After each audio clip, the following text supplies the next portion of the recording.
Hey, folks, this is the Phillies Talk podcast. Seidman and Jim Salisbury here with you early on a Friday morning. Jim, are you ready to go? Are you awake? You know, I'm awake, ready to go. I'm chipper, nice, cool, late summer morning. I mean, that was a big win by the Phillies Thursday night, just a huge win. Phillies were one strike away from a big win, one strike away from Ian Kennedy finishing the job in the ninth inning, but he hung a breaking ball to Ryan McMahon and the Colorado Rockies. The result was a home run into the right field seats, another home run coming thereafter, and the Phillies, what looked like it had the makings of a narrow win, resulted in them losing even more ground in both playoff races on Thursday night. Right. It was a 26-out win. Like you said, one strike away.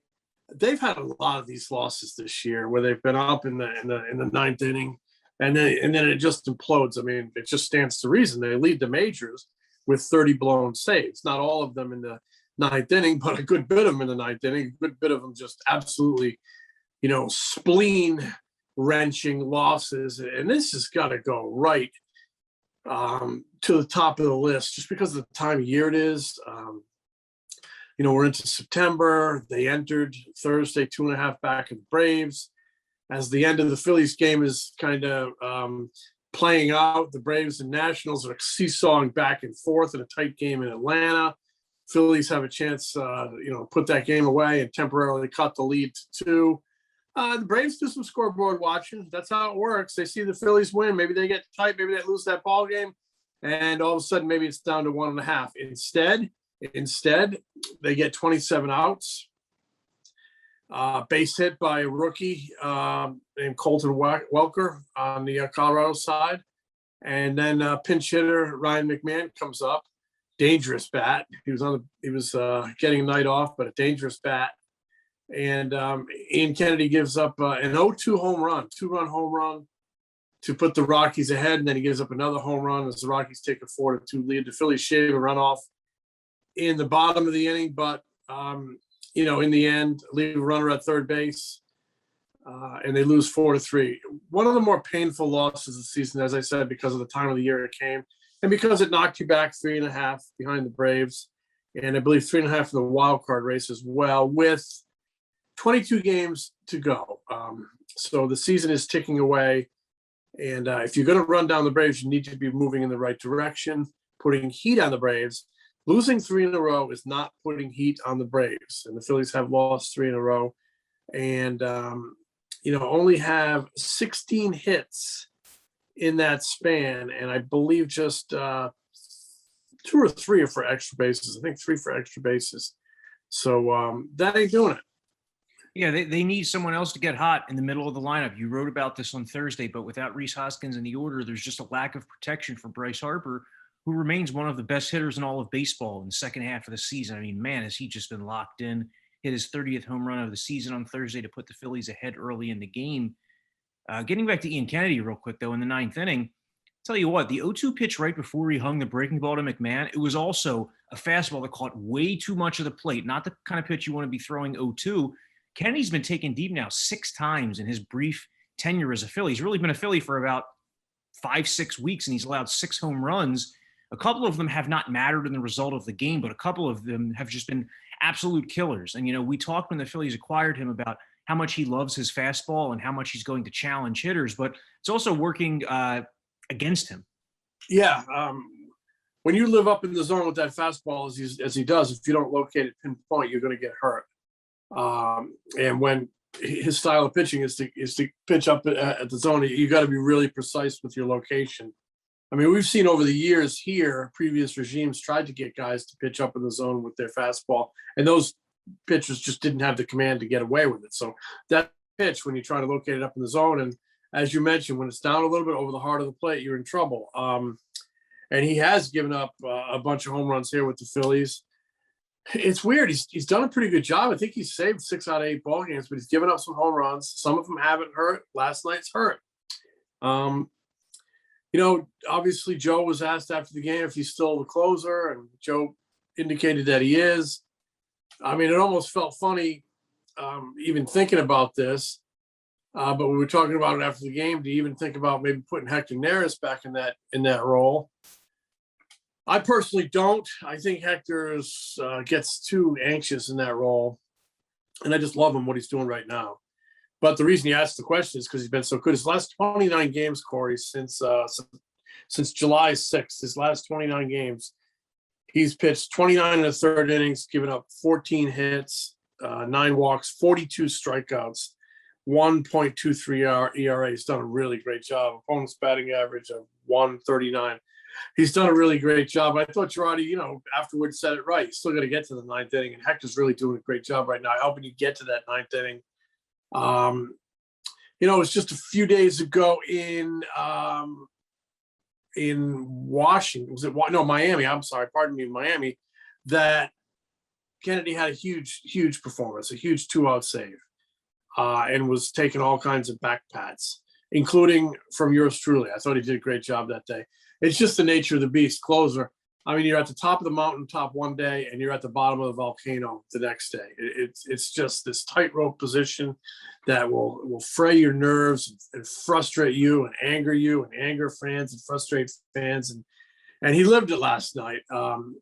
He lived it. I mean, he hasn't pitched in many postseason races. He talked about that when he was acquired, how much he was looking forward to it. And when you're blowing in a postseason race, it is just galling. So, I'm sure Joe wants to get him back on the mound and he wants to contribute to the next one. But yeah, 0-2 breaking ball, it just catches way too much of the plate. And I don't know. I kind of question, I guess you can question the pitch call, but it comes down to location. If that ball's in the dirt, I think maybe McMahon swings over it. I still think if you have so much confidence in your fastball, why can't you try to locate 0-2 fastball down and away? But again, he's a guy who pitches up in the zone, and that happens. You make pitches at this level in this ballpark, they're going to poor pitches, I should say. They're going to fly out of the ballpark. But just another thing that makes this such a galling loss and troubling loss is, one strike, 1 out away, 1 strike away, playoff race, is the Rockies are entered that game 18-50 on the road. I mean, just a brutal team on the road. That's a team you got to beat on the road when they're on the road. But that's also a team you got to beat like 6-1 when they're on the road. And the offense just hasn't done enough the last 3 nights. They had just 4 hits through 8 innings on Thursday night, the Phillies.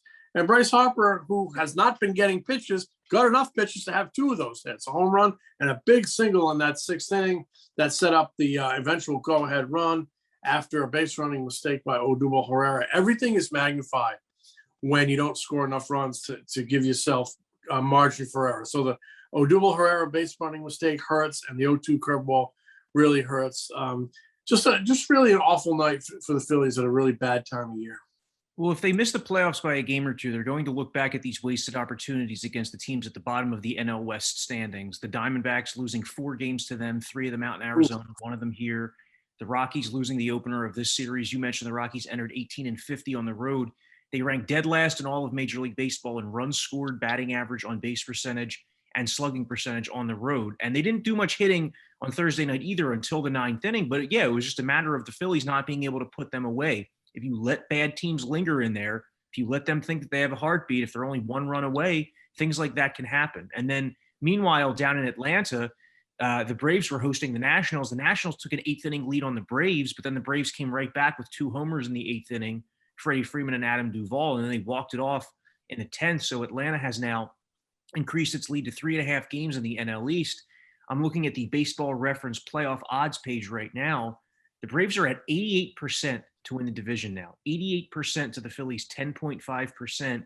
And Baseball Reference has the Braves finishing 4 games better than the Phillies at this point. Atlanta has Miami this weekend. The Phillies have 3 more with the Rockies. Both teams have, not a lot of high caliber opponents remaining on their schedule. But, the fact of the matter, and I said this yesterday too, but the Phillies have a 3-game series in Atlanta at the end of the season. So as long as they're within striking distance of that, they're going to mostly control their own destiny. Yeah. So if they get on there within 3 or 3 games out, but do you really think they're going to sweep the Braves down there? I think they need to be closer than that to really put some heat on the Braves. The Braves, the Phillies lose Wednesday night in Milwaukee. And the Braves also lost that night as it stayed 2.5. I think that was the Braves' 9th loss in 14 games. They rebounded last night with a big walk-off win. The Braves may have survived their rough spot. The 9-14, losing 9-14 may have been their rough spot. Got some tough teams in there. The schedule's not quite as easy as the Phillies, but it's certainly not killer. A win like that, walk-off win like that, really could, it gives them nice cushion at 3.5, and it might be the thing that gets them really smelling it and turns them on. I think that series in Atlanta could be really, really good drama, really good theater for the Phillies. They've set it up so they have Wheeler, Nola, and Gibson, but they really, you need to go down there, no more than 3 back, in my opinion. Speaking of great teams, Team Toyota is leading the way with their new and pre-owned Toyotas right now. Their process is fast, easy, and it puts you in control the whole way. Just check out the reviews online. With locations in Langhorne, Glen Mills, and Princeton, visit teamtoyota.net and be safe, be strong, be a team. One of the other unfortunate circumstances of Thursday's loss is that the Phillies wasted another really good start from Ranger Suarez, who went 6 innings, gave up 1 run, and it was a big start for him because he was coming off an outing in which he admitted after the game that he felt some tightness in his triceps and the velocity was a little bit down and the pitch count was only at 71 when he came out. But, all signs looked good for Ranger Suarez on Thursday. Yeah, nice bounce back. Regardless of how this season goes, Corey, he's been a real bright spot. And, I don't want to say a find because I think they always thought he was going to really be a contributing pitcher, whether it be in the bullpen or the rotation. But his emergence has been a real bright spot because it looks like you got a pitcher who you signed a decade ago as a 16-year-old for $25,000. It looks like you got a pitcher that you can really depend on and can be a very solid rotation piece for you for the next handful of years. Really enjoy watching this kid attack hitters.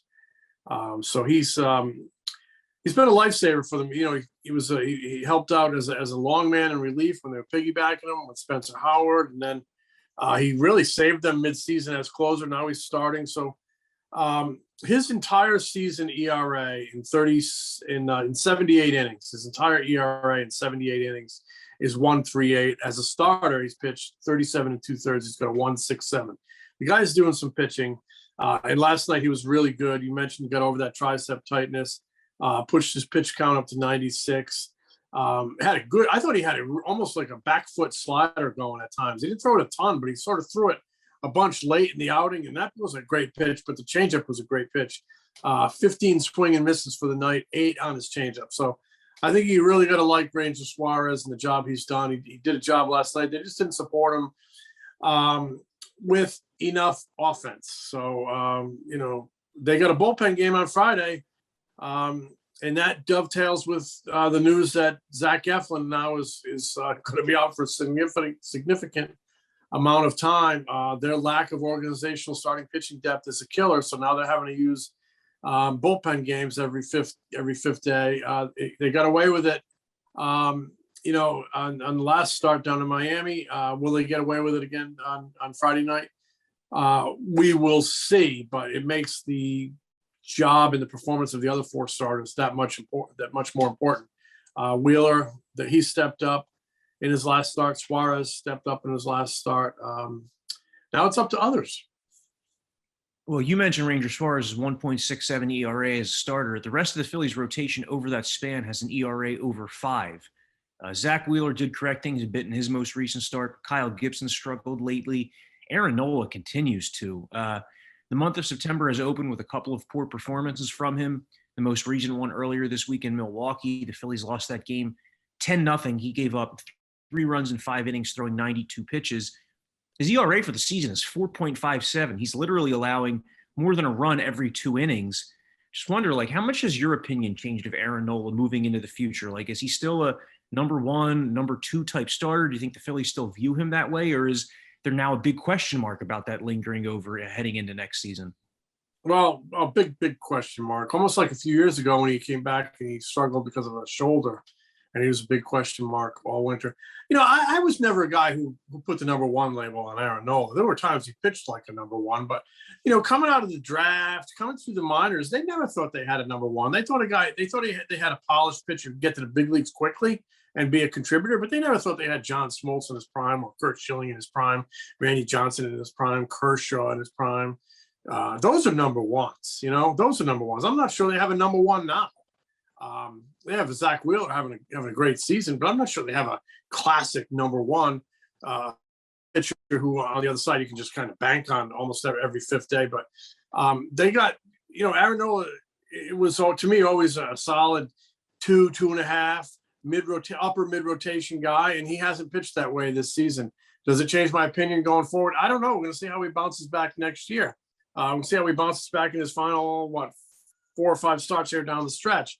I still think he's a good major league pitcher who's had a bad year. So if my opinion's altered of him, it's not a lot. I still think there's a lot there. It's just up to him to find it and get it back. But the September performance is really troubling. He's got an ERA of 5.38 in 13 September starts dating to 2019. Now, 2019 was the really bad September. He made 5 or 6 starts. The team didn't win any of them. That's when they kept him on his 5th day, and they were going to ride him a little bit. It just didn't work. So 5.38 ERA in 13 September starts since the start of 2019. And the Phillies have won just three of those 13 starts. That's really telling. I don't care what number you put on the guy, 1, 1A, 2, 2A, 3+, whatever the heck you want to put on him. He's good enough that they need to be a lot better than 3 and 10 in his last 13 September starts. So he's better than a guy with a 4.57. And we've seen him pitch some gems this year. Some of the best starts this year by a Philly, but Wheeler and Nola's had some unbelievable ones. He just sort of hits a wall in the middle of the game with one bad inning. And it all comes down to just too many pitches over the heart of the plate that big league hitters just tear up. He's never been a 97, 98 blow you away guy. He's always been a 100% pitcher, a guy who locates, changes speeds, changes the eye level, can run one by you when he needs to. He's got some juice there, but great movement down in the zone, great location on the edges has always been his calling card. And it just has not been there for whatever reason this year.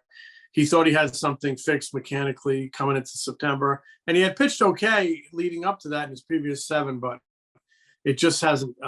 It hasn't stayed there. So, yeah, they need him to turn it around. Zach Wheeler really had a good start in Milwaukee. Maybe that's a sign of something good. So we shall see. But as far as moving forward with Aaron Nola, has it changed my opinion? I'll just say I'm not ready to say Aaron Nola is, has to repeat this season next year. I mean, guys do have bad seasons. I do think he can rebound and still be a quality pitcher. The weird thing with Nola, well, one of the many weird things about his season is that he starts a lot of these games just looking like he's going to pitch a gem, missing a lot of bats, and has his fastball working and his curveball working and the two-seamer dancing. But it just seems like, those 4th, 5th innings, the second time through the lineup, I don't know if it's him like being emboldened by the success that he's having early in games and being more prone to attack and then missing spots over the middle of the plate. But there have been several instances this season where I've been watching the game and in like the second inning, I think, oh, this is going to be a really good one tonight from Nola. And then you look up at the end of the night and it was an average, if not worse, outing. The other guy who hasn't quite lived up to his moniker this season, and this is more so because of injury, is JT Realmuto. People talk about him as being the best catcher in baseball. He struck out to end Thursday night's game as a pinch hitter. He's hitting just .259 on the season, which is the lowest his batting average has been since his first full season in the majors back in 2015. The OPS is down. He really hasn't done much power hitting lately. And, as we talked about earlier in the show, there's a big hole in the Phillies lineup behind Bryce Harper. How do they fill that the rest of the season? Who's the best guy? Do you hope that Andrew McCutchen gets hot behind him? Do you hope that JT Realmuto can, round back into form if that's even possible in the final month? I don't know, man, how they're going to fill it. I don't know that McCutchen can get hot against right-handed pitching. He's really struggled against right-handers this year, but certainly against left-handers, I mean, the way he punishes mistakes, or if he's really a hot hand, maybe you ride him against the right-hander as well, but certainly against left-handers. Last night it was Brad Miller. It's a big problem. Real Muto hasn't been hot. He's 0 for his last 9 over 3 games. I didn't start on Thursday night, but he struck out to end the game. But last 3 games, 0 for 9 with 5 strikeouts. I don't put last night's loss on him, but that was a big situation where I think if he had delivered, tie the game, I think it would have really helped his probably his mental state or his mental approach, maybe help get him on a roll here because they miss him. You wonder if the shoulder's bothering him. Joe and Girardi insists it's not. Insists it's not going to need attention in the offseason. But he does seem worn down. He's had a lot of nagging injuries, from broken thumb to the hand bruise to he had something else. He's got the shoulder now. So he's had a lot of nagging injuries, and they haven't gotten enough out of him. I'm sure it's frustrating for him, frustrating for everybody, and yet Harper continues to deliver without much protection behind him. So it illustrates how much they miss Rhys Hoskins. He had 2 big slumps this year, but man, did he produce when he was hot. He was that menacing, productive, dangerous bat behind Harper. That helped Harper, I'm sure, see more pitches. He's seen more stuff off the plate now, but he's maintained his discipline. He can't start chasing that stuff. And because if they're going to give you the base, you take it. But I mean, last night, a couple big hits, including another first inning home run. So he saw enough pitches last night. And that whole notion of protection can work in front of you as well, because if you get guys on base, there's fewer spots, fewer bags open for them to walk you. So I actually looked up a couple numbers last night, and I knew they were not good in this area, but the on-base percentage of Phillies leadoff men this season coming into Thursday night was .299, under 300. That was 29th worst in the majors. And even in that 2 spot, they were 28th in the majors with a .311 on-base percentage. So, we always say Hopper's not driving in runs. He doesn't hit home runs with runners in scoring position a lot. Well, there's a couple answers right there. A couple of reasons why it's happened. It's not getting on base enough in front of him, so not doing the job on the hole in front of him, and at least lately, not doing the job behind him. So, if you can control Bryce Harper at the moment, you can beat the Phillies. Yeah, those are startling numbers out of the 1 and 2 spots. I think that if you were to combine the on-base percentage from the Phillies 1 and 2 spots, it has to be like 29th or 30th in all of baseball. And another guy who hasn't been able to help the cause has been Didi Gregorius, who has just had like a consistently down season when he's been on the field. His best full month was August, when he hit .268 with a .311 on base percentage. And if that's your best month of a season, you probably haven't had that good of a season. And we saw in 2020 just how important his bat is as like the second lefty power bat in the Phillies lineup. That just hasn't manifested itself this season. Too often he's been pretty much an easy out in that 6th spot for the Phillies. Yeah, it hasn't been dangerous enough to where I think pitchers fear him in that spot. And just hasn't done enough. And he's on a big contract, and he's under contract for next season, and his defense has been poor. That's a big riddle. What do you do with Didi heading into the offseason? Well, the Phillies have the Rockies this weekend, then the Cubs, and then the following week they have the Orioles and the Pirates. I mean, Jim, it really does not get any easier than this. I know that Joe Girardi doesn't want to talk about that fact, but it's right in front of the Phillies. They're facing teams that are waiting for the season to end, teams that are like 30, 40 games under 500, that don't have much starting pitching, that don't have experience in their bullpens. And really, it just seems like it's going to come down to how many runs the Phillies can score in the early and middle innings of these games. You just nailed it right there. How many runs can you score in the early and middle innings? Because as we talked about earlier, when you let these bad teams hang around, they get confident, right? And they are waiting for the season to end. But when they're down 1 run in the 9th inning or the 8th inning, they're still competitors with a major league uniform on. And the feeling in that dugout becomes, hey, let's go out and win this game, right? We're right there. Let's try to win it. Let's win it. So you let them hang around, and they can win it on you, and they can beat you. They can break your heart in the 8th and 9th inning. So you got to get up on them early, and you got to demoralize them, and you got to have them thinking about October golf, not winning that night's game. And the Phillies just haven't done that because they're not good enough. Because just across the board, the defense lets you down. Occasionally the bullpen lets you down, late game relief. You don't get a good start. You don't get enough offense. They just never click on all the cylinders enough to give you any confidence that they can overtake the Braves. But it's such a mediocre division. and the math is still maybe not favorable, but possible. So you just sit back and you try to enjoy it, because if you enjoy a playoff race, they're in one. It ain't pretty, but I think you can still be entertained by the drama of it all. I mean, certainly last night was entertaining in a dark, morbid kind of way. But if you came away from that loss infuriated, you had every reason to be. Even I was a little infuriated, because I was well into the Phillies opened up a 7-game homestand with a big 2-1 win last night. They got a great start from Rangers Suarez, and Bryce Harper swung it, and they scored the go-ahead run when another team played bad defense. And all of a sudden that story had to go into the deep, dark abyss somewhere off into the land of lost words. So yeah, oh well. Maybe in another consciousness, somebody's reading that right now and enjoying it, Jim. Who knows? The Phillies have bounced back a lot this season. It's just a matter of, can they rebound a couple more times? I mean, this was a brutal loss Thursday night. I feel like we've said so many times this season, 10 times, if not more, that this was the worst loss of the season. But again, Thursday night would qualify as the Phillies dropped to 3.5 games behind the Braves with 22 to play in the NL East. Thanks for listening to the Phillies Talk podcast. We'll catch you early next week.